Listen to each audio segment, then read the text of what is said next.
और रोज थरियावा तलहर लगावेली ननदिया हो गोतिनिया खेलानी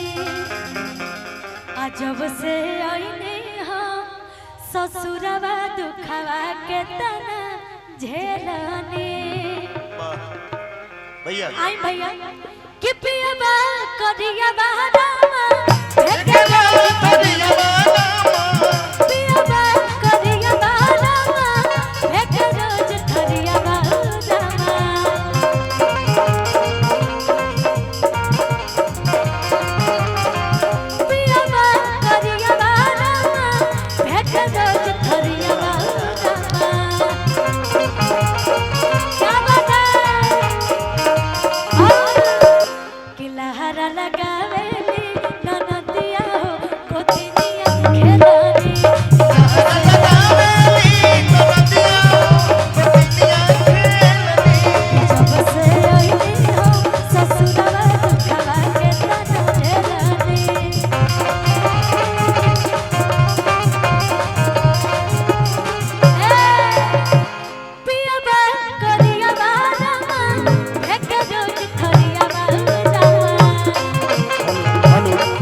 बड़ी दुख से कहते हैं अपने सखी से कैसे कैसे कहता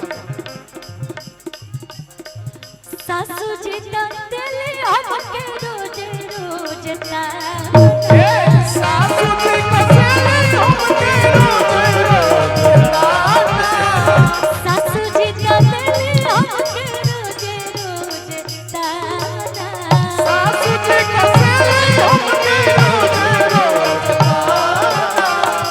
देवरा तो चले चला कोई के बहाना देवरा तो चले चला कोई के बहाना सासू जी दिले हमके रोज रोज ता देवरा तो चले चला कोई के बहाना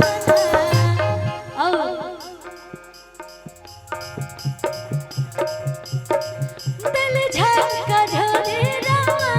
हाथवा मरोड़े रामा छोड़े रामा अथवा